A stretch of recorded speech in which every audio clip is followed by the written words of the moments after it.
The preseason top 25 is out from the coaches poll, and the Iowa Hawkeyes are ranked 25. Why the coaches got it wrong, why the Hawkeyes should be ranked higher, plus some camp tidbits all today. Locked On Hawkeye.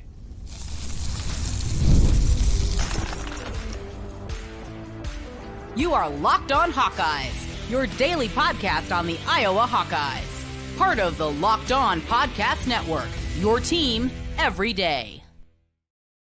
Hey, welcome in. I'm Trent Condon, and this is the Locked On Hawkeyes Podcast. Thanks for making Locked On Hawkeyes your first listen every day. We're available wherever you find podcasts. You can also watch us on YouTube. While you're there, hit the subscribe button. Helps us get in front of more Hawkeye fans. If you're on the podcast side, audio only, 5-star reviews. Today's episode is brought to you by FanDuel. Make every moment more. As the playoffs have finished up, sports just stop sporting like we want them to. But this summer, FanDuel is hooking up all customers with a boost or a bonus daily. That's right. There's something for everyone every day, all summer long. Visit FanDuel.com to get started. We get started today with the announcement yesterday. The new coaches poll is out for college football in 2024. The Iowa Hawkeyes are ranked once again, but a little bit surprised on this one. And they're in there. I guess that's the start of things, right? Iowa is ranked in the top 25. Once again, they get that preseason pub. And when we go back through the history books, that'll be a part of it.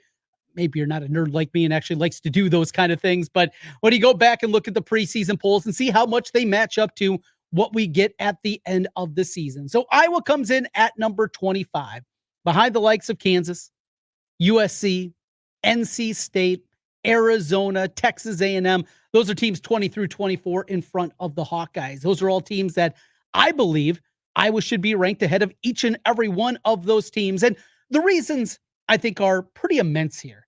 When you look at this Iowa football team, you look at this Iowa football program and what they have been able to do and what they've been able to accomplish over the last half decade, doing it with very little semblance of a modern college football offense, doing it in a way that is not sustainable, and going out and making the necessary changes to get to the point that they are, I believe, going into this season. Look, the Iowa offense was dreadful, and the lines and the punchlines that were out there, they wrote themselves. Somebody came up with a shtick. Somebody came up with an idea. They had something hilarious to say about the Iowa offense. Look, I understand it. You're national. You're just touching on things, those little beats, and that's what you're going to get out of this. However, this Iowa offense is going to be different this year. I am drinking the Kool-Aid of Tim Lester. And if you go back to the hire when it was made, I was not a fan. I was not a fan of him going back to his days as a play caller at Syracuse, his days at Purdue. There were a lot of questions there. As a head coach at Western Michigan, there were some good things, but on the surface, I wasn't enamored. But then I listened and also heard some things inside the program that this is going to be real change. This is not lip service. This is not trying to put lipstick on a pig. This is not what this is. This is going to be real wholesale changes to this offense this year. And I know what many of you are saying. I'll believe it when I see it. And I completely understand that perspective because you have 26 years of history of Kirk Ferentz that says it's not going to change that much. I think you're going to be wrong. The last hires that were made at offensive coordinator, when Ken O'Keefe departed to go to the NFL and coach with the Miami Dolphins, a lot of people were incredibly excited. And on the surface, I was right there with you. But Kirk Ferentz brought in a guy that tried to marry a system that would never work with Iowa and Greg Davis. It didn't work. You could see from the beginning of the first game against Northern Illinois in Soldier Field that this thing was not going to work. His horizontal passing game coupled with the zone blocking scheme that Kirk Ferentz wanted to continue to implement, it didn't work out. And they made it okay by the end. You go back to 2014, 2015, you saw an offense that made improvements, but it was never at the level that we hoped for when Ken O'Keefe departed. And then Brian Ferentz. And there were high moments, but there were many moments that were so much lower. And what we saw these last 2 years was just ungodly. It was incredibly difficult to watch. Look, if you were not a Hawkeye fan and you had to watch these, you understand why the jokes come the way of the Hawkeyes, right? Because it was deplorable. It was hideous. You can't come up with enough adjectives to talk about just how awful it was to watch this offense over the last 2.5 years. It's going to be different this year. It is. And that's why I believe the coaches have it wrong. I believe that Iowa, at minimum, should be a top 20 team. I think they should be a top 15 team this season. That's where I am with them. And when I take off my black and gold glasses, which can be difficult to do at times, I completely understand that. I see a defense that is going to be elite once again. Are there a few concerns? We've talked about them here every day. As you know, my biggest concern defensively is the depth of that defensive line. What we're going to see on that front. Who becomes the playmaker on the back end of the defense? Who's going to be the one that comes up and makes a big play? Is it Jamari Harris? Is it going to be Xavier Wampa and a healthy season in front of him? Who's going to be those guys that make those impactful plays? Yes, there are some question marks. The punting game is not going to be what it was the last couple of seasons. We're talking about a true freshman coming in and taking over for a guy that was not just an All-American and an NFL draft pick in Torrey Taylor, but a guy that became a folk hero. To think that there isn't going to be some kind of drop off there is just silly in its own right. So you have that component also happening here. Yes, there are concerns, but the defense as a whole is still going to be really, really good. I think you're going to see a defense that has more opportunities to take the ball away. I think you're going to see that also coming up from this team this season. Can they get to the quarterback? We'll see. But the offense is going to be different. The offensive line has been much maligned. And we are going to talk a little bit later about something. Bruce Feldman had his annual freaks list up on The Athletic. We're going to talk about that a little bit, and Logan Jones and where he fits in there. I think it's incredibly important with this offensive line coming together and some good camp nuggets starting to come together. Number 25 in the coaches poll, it's too low. I believe Iowa is going to be at minimum a 9-3 team this year. That is likely a top 20 team in the Power Big Ten this season, and this 18-team conglomeration that we have coming up this season. 9-3 is going to have you a top 20 team. And if we're talking about 10-2, again, we're getting into that conversation about the potential where the Iowa Hawkeyes are in the first ever 12-team college football playoff. It's not out of whack to think about this one. They miss. The offense is going to be better. The defense is going to be elite. They have an opportunity, and the schedule sets up so well. Iowa is only going to be an underdog perhaps in one game this season. And you look at many of the power numbers that are out there in this season, it is just that. Yes, they're going to be an underdog and a decided underdog when they make their way out to Columbus and take on the Buckeyes. But you look at the other road tilts coming up this season, when they make their way up to Minnesota. I think Minnesota is going to have a down year with PJ Fleck this year. A step back from what they've been. They still very well could be a bowl team, maybe 6-6. But I think Iowa's got something waiting for them after that debacle a year ago. At Michigan State, right now, you look at any power rating system out there, Iowa's favored that game, even in East Lansing. Same thing with the game at UCLA, at Maryland. Iowa is a favorite in all of these games, coupled with the home schedule. Iowa State, they're a slight favorite.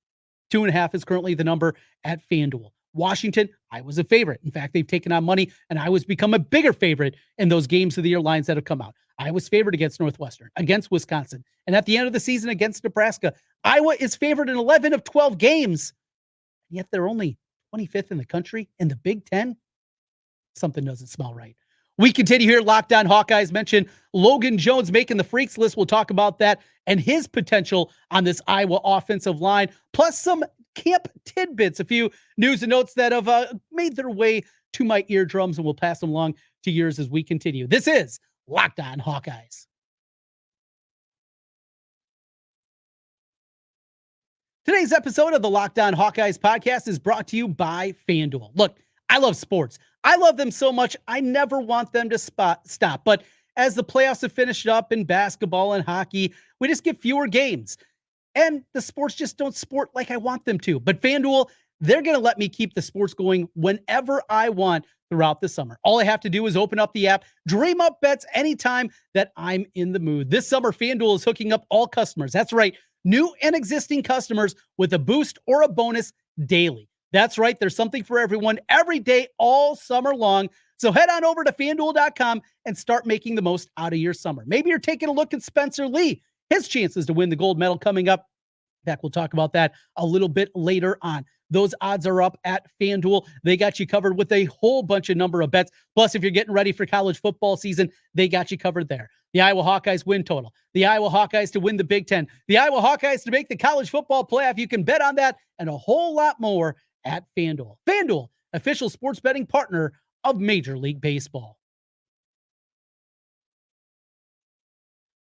Trent Condon back with you once again here on the Locked On Hawkeyes podcast. Thanks for making Locked On Hawkeyes your first listen every day. Appreciate each and every one of you out there for joining us here throughout the course of the summer as we continue to build our momentum towards the football season. Well, speaking of football season, it is getting closer and closer. And with it, one of the annual rites of summer is Bruce Feldman, one of my favorite writers over at The Athletic. He puts out his annual list of the freaks of college football. And with it, you get a list of guys that are physically ridiculous. In the past, we've seen guys that have been listed here. Tyler Linderbaum, one of those guys, a former Iowa Hawkeye offensive lineman. But I'll be honest. I was shocked when the column came out earlier in the week that Logan Jones was ranked not just in his freaks list where he has 40, 50 guys usually listed there, but he was at number 9.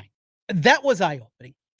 Logan Jones has been much maligned in his 2 years as a starter, and he was thrust into an incredibly, inevitably difficult situation taking over for Tyler Linderbaum. First, you have an All-American center, a guy that was a stalwart, a guy that was a physical specimen, did some things as a center you just don't see. The physicality, the athleticism, the power, all the things that he was able to do on the football field, they can't be replicated. Incredibly difficult, we should say, to replicate the things that we saw from Tyler Linderbaum. So you're taking over a guy that did those things. You also throw into the fact that he was a defensive lineman. Now it goes hand in hand with what Linderbaum was before he moved over to the offensive side of the football. And I think a lot of people had the thought that Linderbaum, he hit the ground running. Were there some moments? Yeah. But overall, even in his first season as a center, Tyler Linderbaum was ridiculously good. That was not the case with Logan Jones. And you saw 2 years ago in his first year as a starter, you saw a lot of issues snapping the football, delayed snaps, the ball getting out there. But the other thing that you did see from time to time with him 2 years ago was that athletic ability. And that's what this list is with Bruce Feldman and the freaks list. It's talking about that athleticism. 6'3", 293 pounds. And he was also on the freaks list a year ago, hoping that maybe he was going to take a jump forward. Well, he has. And you look at some of the physical numbers that he puts out. How about this? Vertical leap as a nearly 300-pound guy of 36.5 inches. All right, that's pretty ridiculous. A year ago, squatted 695 pounds, a record for the Hawkeye program, and the second heaviest hang clean at 470 pounds. The 10-yard split, 1.53, another Iowa offensive line record. Pro agility time at 4.09. He is putting together some absolutely ridiculous numbers on the physical scale. And that's all well and good. We've known that Logan Jones physically is really, really good. But as a center, as a football player, we haven't seen it at this level yet. If the light bulb comes on, if we have one of those great stories. Look, if you've been listening and you're an everydayer here to Locked On Hawkeyes, you know that I've been a big-time proponent of having Tyler Ellsbury take over at the center position for Logan Jones. When he has been in there, Ellsbury has just been more competent, I think more consistent snap in and snap out than what we've seen out of Logan Jones. And with all those physical tools that Logan Jones has, you wonder, taking one option out there, snapping the football, if you take that away, what he could be as a guard. However, with that being said, it's not going to happen. Kirk Ferentz loves him. George Barnett loves him. There is not going to be a move at the center position. Logan Jones is going to be the guy. Kirk Ferentz also had this to say in the article from Bruce Feldman. He's pretty exceptional. He's got great quickness. He's a really competitive guy. You'd think he was a high school wrestler. I'm not saying he's Linderbaum, but there are a lot of parallels. Similar explosiveness. He's not there yet, but he's catching up. The maturity's really helped him. He's an exceptional kid, just so invested and developed into a really good leader. These are great things to hear from Kirk Ferentz. And if it happens for Logan Jones, this offensive line has an opportunity. Mason Richmond, is he a left tackle at the next level? He's not. But can he be, at minimum, a solid left tackle in the Big Ten? There's no doubt about it. We've seen the leap out of Connor Colby a year ago. Finally moving back inside. Guard is the position that he needed to play, and we saw it. Jennings Dunker slimmed down this year after playing right tackle at nearly 350 pounds a year ago. A little bit more quickness, along with the power that he has, he gets some excitement. And then what happens in that other spot? Bo Stevens was listed at the starter. You got DeYoung coming back for another season. Could it be a Cade Peeper that comes in there? One thing that we do know, as long as this offensive line is healthy, something it certainly wasn't a season ago, if this offensive line is healthy this year, they have a chance to be much better than what we've seen over the last 2 years. And that is a godsend. We've seen this. If you watch Iowa football for any number of years, if you watch football for any level, in college football, you see guys that make that leap their final year. And a lot of times, if they played a bunch before that, you've already kind of had a set of thoughts about guys and what they're going to be and what they already are. Those can change. Now, one guy that I think about all the time when I think of these senior year leaps is Bradley Fletcher, who played now, going back almost 20 years ago. Man, are we getting old, or at least some of us are getting old. Bradley Fletcher, though, however, when he started his career in the defensive backfield for the Hawkeyes, he was brutal.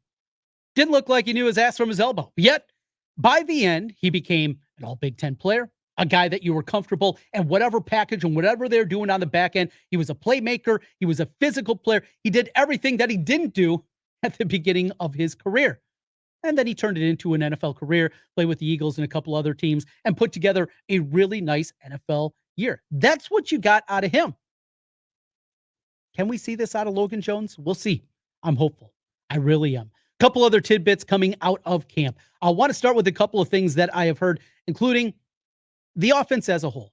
And this is why I continue to be more and more enamored with this football team as we get closer and closer to the football season. Yes, it's the excitement of football. I get that. And it doesn't matter how low the expectations are. There's always a certain element of excitement that I think hits all of us at a certain time.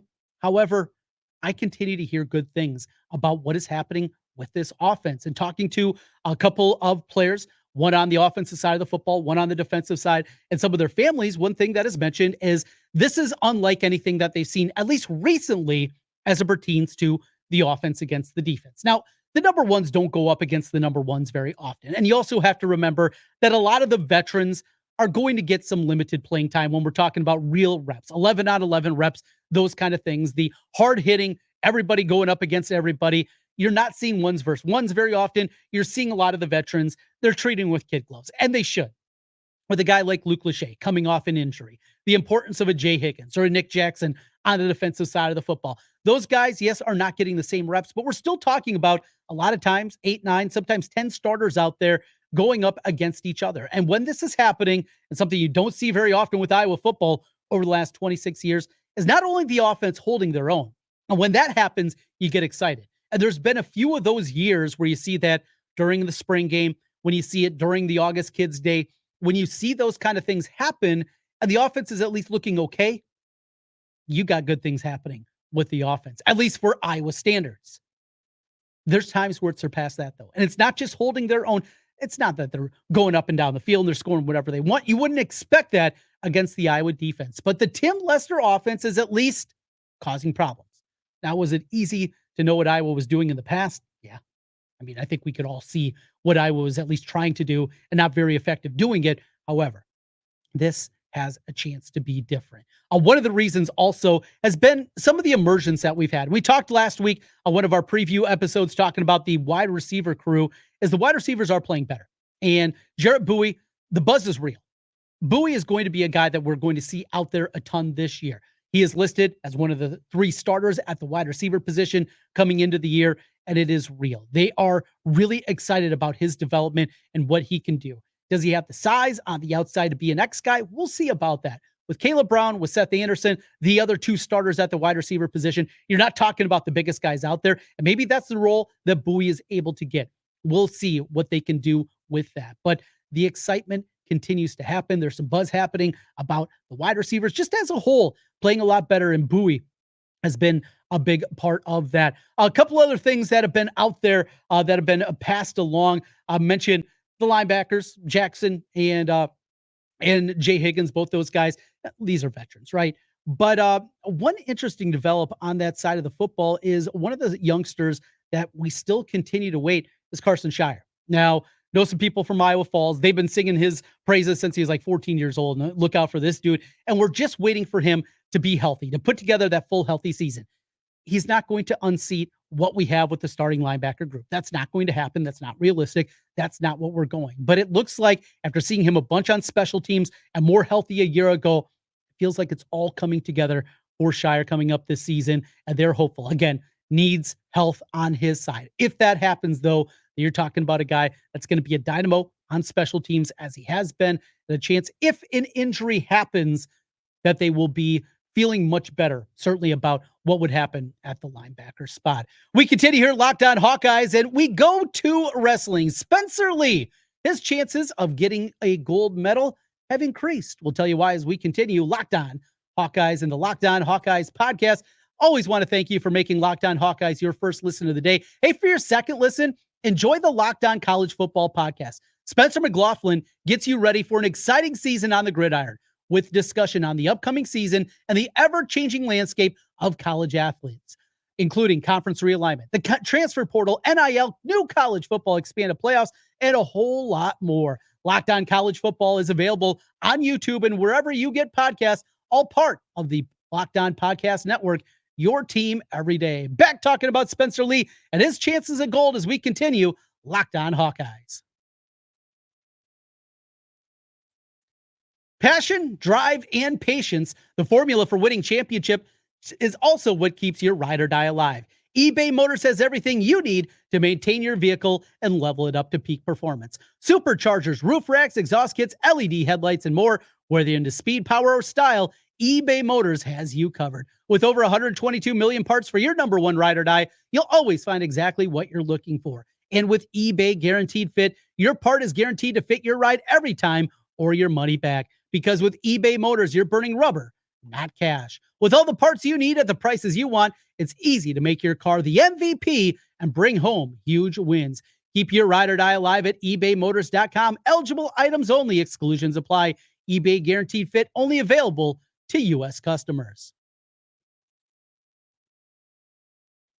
Trent Condon back with you one final time on the Locked On Hawkeyes podcast. As always, thanks for making Locked On Hawkeyes your first listen every day. So the opportunity for Spencer Lee to bring home gold in the Olympics got a little bit better as we await Spencer Lee making his debut on the mat. He got a huge step forward because the guy from Michigan, Mićić, who is a world champion, had to scratch. Sustained a knee injury a couple of years back. Just reading through his press release that he put out is absolutely heartbreaking. And when you go through and you look at what these guys have to go through, these ladies have to go through, and knowing something like this, that only happens over 4 years, right? You have that opportunity, and then for it to be dashed and taken away, it is just absolutely heartbreaking. It is one of those that you feel just so terrible for the guy. Now, coming up Thursday morning will be your first opportunity to see Spencer Lee.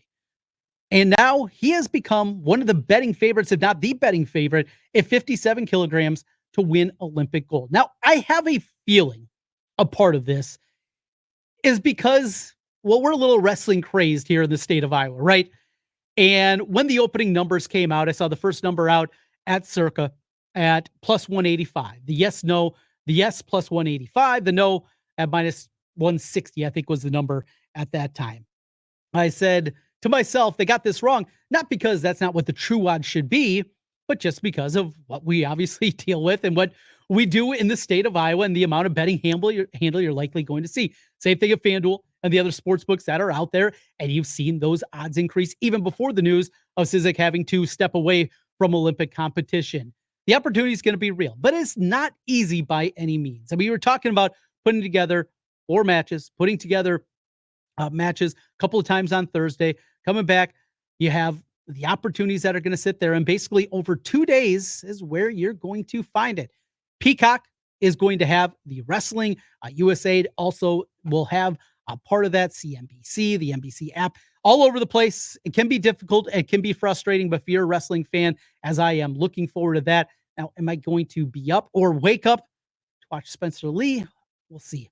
Maybe the kids will let me sleep in the next day. We'll be good to go. We'll see on that front if we can make that happen. And thanks to you for making Locked On Hawkeyes your first listen every day. For your second listen, make sure you go check out the Locked On College Football Podcast. From NIL deals to never-ending conference realignment rumors, Spencer McLaughlin gets you ready for an exciting season on the gridiron. You can find the link to Locked On College Football in the description, so you don't need to search. Part of the Locked On Podcast Network, your team every day. We got more coming up for you this week on Locked On Hawkeyes. We'll be talking with Scott Docterman from The Athletic, getting ready for the season and his thoughts as we prepare for what should be a big 2024. Tom Kakert will also join us later in the week, and we will continue our position previews as we go through. Still have to talk about the running back position. What are those nuggets out there from that running back position and a potential change for one of the running backs at a position? We'll talk about that a little bit later on this week. We got running backs to get into. We got to look at the defensive backfield. The specialists, our preview continues. The Iowa football conversation continues. And as anything comes across my ears, we'll pass them along to you with those camp nuggets. This is Locked On Hawkeyes. Thanks for making Locked On Hawkeyes your first listen every day. We'll talk to you again tomorrow. Go Hawks.